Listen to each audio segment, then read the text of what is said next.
Okay, we're live, and I'm here with the folks from North Royalton and Sarah Franco. And Sarah, you want to quickly give me your name and your project name and your driving question?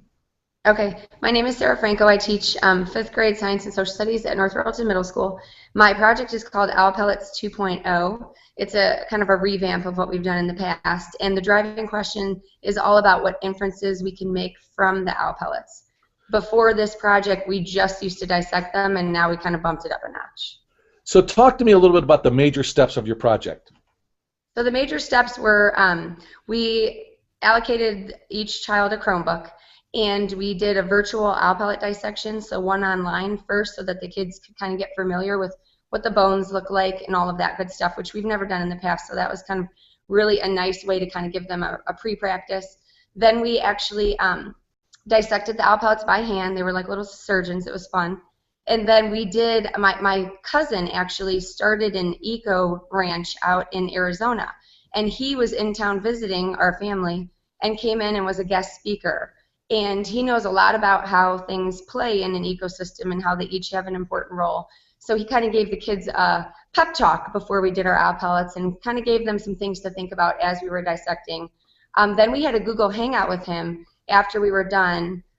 In the past, the kids just used to answer a worksheet about food webs, but this year we used Google Drawing, and they actually took the animal that they dissected and made a food web from that. So they kind of built it from the bottom up. None of them have ever used Google Drawing, and they did a fantastic job. So that was really, really neat. I was kind of nervous, but it was great. And then to finish off the project, I gave them 6 options for technology extension, and they all explored with different programs they've never done before. So it definitely ramped it up a little bit. So now the next question I'm going to ask you is related to you. Okay. Okay, so about yourself. What do you think was the most important thing you learned from this project? Well, I learned the SAMR model was huge because I think I was the kind of teacher that used to just replace something with the computer or technology, and now that I'm familiar with the SAMR model, it's more of that modification and redefinition. So how do you not just replace it, but how do you bump it up and bring it to a whole new level of collaboration? You know, it's always that reflection period. And so for yourself, what do you wish you would have spent a little more time on or done maybe a little bit differently? Well, I wish this year we would have had the Chromebooks a little more to play with. But with park testing and everything, next year we're actually getting a class set. So I'm super excited. So this project got me really excited about next year. No one ever says that when there's 3 days of school left, but I'm very, very excited about next year. And just what surprised me was the fact that the kids can do so much with technology programs they have never seen before. I was super nervous, kind of a control freak a little bit, and it was nice for me to step out and watch them solve their own problems. That was my favorite part. So that was the part that taught me the most, was losing control a little bit and giving them some of that control. So now you get an opportunity to give yourself a gold star. So what would you consider the part of the project you did your best work on? I think actually taking the owl pellets from just dissecting and saying, oh, my owl ate a vole, we just took it so much further, and there were so many inferences the kids were making and implications to past learning. We actually talked about it, and we're actually moving this whole unit into the life science. We always saved it for the end because it was the fun thing to do, but it really fits in our life science unit. So I think the fact that we got it to connect more is really important. So let's talk about the project, not the project related to the project-based learning side of things. Okay. What would you consider the most enjoyable part of the project? Of the project would just be learning to branch out, and that there are so many different, I was so excited to learn about all the different kinds of technology that are out there that kids who maybe, for example, the food web, the Google food web, there are kids that don't like to draw. So the kids felt more comfortable being able to just search for something. So I think the fact that really the technology is the differentiator, and everyone talks about differentiation. This is really like a natural way to differentiate, because we had some kids that made a Google food web with 100 things, and we had kids that made it with 5. And it just is nice because it's a natural way for kids to be able to do things at their own level. Now think about the project again, and what would you consider one of the least enjoyable parts of the project? For me, it was just the timing of the project. I definitely think when I do projects like this in the future, the PBL, it'll be nice to have our own technology. So that was the only part. Just the scheduling of technology was the hardest part. Nothing about the project that the kids did and that I did with them, I didn't not like anything. It was great.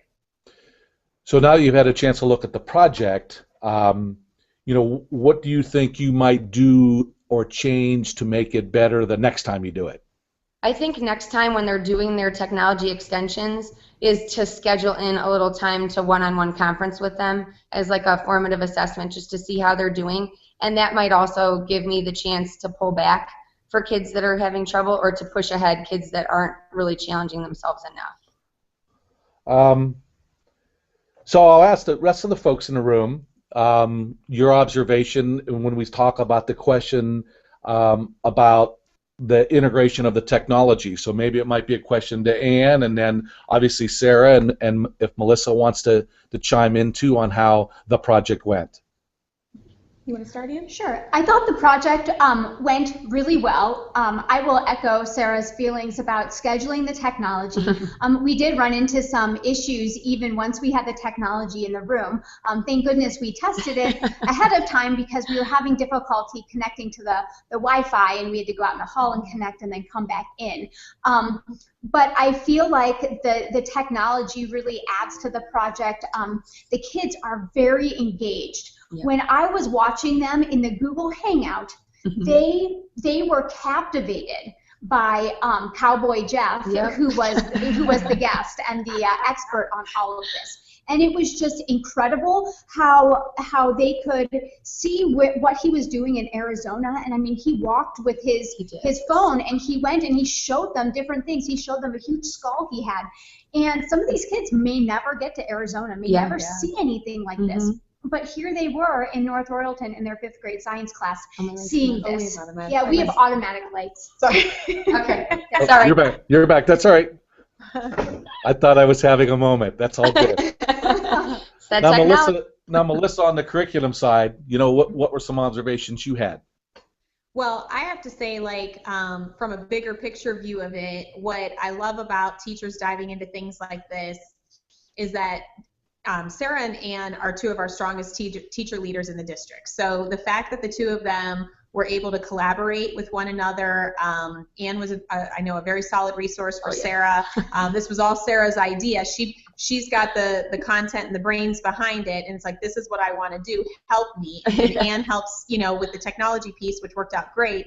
And so now that the two of them have lived it and done it together, this can now spread throughout our 5th grade. So we've got 4 teams in grade 5. So this can become an experience that all children will benefit from in 5th grade next year. And then, common assessments and all of those other pieces that come with it when you build capacity like that. So that's the great part that I see from a curriculum standpoint and kind of a bigger picture. I think it's also helped us, we see a lot of districts that are jumping right in with one-to-one initiatives with technology, and we definitely have a goal of getting there, but we are, by doing things like this is helping us learn on what does that look like now, because we're figuring out where our glitches are with our wireless. We're figuring out what we need to do to have it available for students, what we need to do to, and each time we get involved in a project like this, even though this wasn't per se a one-to-one initiative, but we needed the technology and we learned from it, and it kind of will help us down the road as we try to foresee where we want to go with it and try to do things the right way before we just roll something out without a really good plan in place. Wonderful, wonderful. Now, Sarah, talk just a little bit more maybe in detail about how, I know you touched on a little bit about some of the technology you integrated, but what were and how did you integrate that technology into this project? Okay, so the virtual owl pellet dissection used to be just kind of a website. We would tell the kids, hey, if you want to check this out, but I think doing it as a class and being able to talk to the person next to them, they learned a lot more. So I think that just having it within the classroom setting was helpful. The Google drawing, I already have like 15 ideas that I wrote down just from doing that one Google drawing about, well, when we do this unit, I want to do this. So that was something I had never really experienced before.